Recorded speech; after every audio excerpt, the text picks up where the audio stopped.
Salut, c'est Barry de EasyVote. Dans cette vidéo, nous allons t'expliquer comment sont élus tes représentants au niveau communal, cantonal et fédéral. En Suisse, nous connaissons deux systèmes d'élection. Le premier, le scrutin à la majoritaire et le deuxième, le scrutin à la proportionnelle. Le système à la majoritaire est le plus simple. Un candidat est égal une voix. Donc, tu choisis ton candidat ou tes candidats que tu notes sur ton bulletin de vote. Le candidat qui aura obtenu la majorité plus 1 sera ou seront donc élus. Aujourd'hui, le scrutin à la majoritaire est souvent utilisé pour élire un exécutif cantonal ou communal. C'est également la méthode d'élection du Conseil fédéral. Voyons maintenant le système à la proportionnelle. Mais avant, petite anecdote historique. En 1919, le Conseil national a été élu à la majoritaire.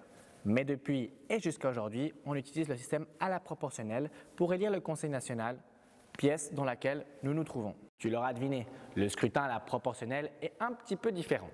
Tu votes pour un candidat, mais tu votes également pour son parti. Prenons un exemple. Tu décides de voter pour Borjo et Manière qui se trouvent dans le parti X.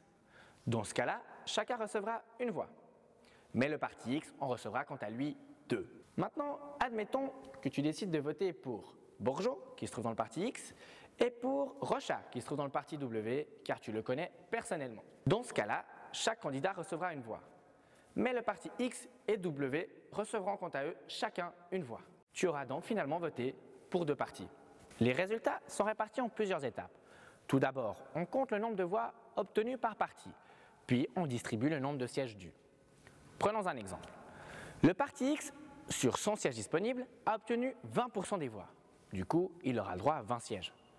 Le parti W, quant à lui, a obtenu 15% des voix. Du coup, il a le droit à 15 sièges. Et ainsi de suite. Dans un second temps, les sièges sont redistribués aux candidats. Reprenons notre exemple. Le parti X avait le droit à 20 sièges.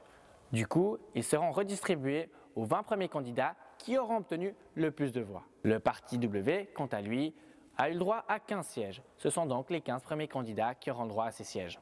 Aujourd'hui, le scrutin à la proportionnelle sert à élire le Conseil national qui se trouve derrière moi. Mais il sert également à élire le législatif de ta commune ou de ton canton. Comme tu le vois, chaque voix compte. Alors, on compte sur toi.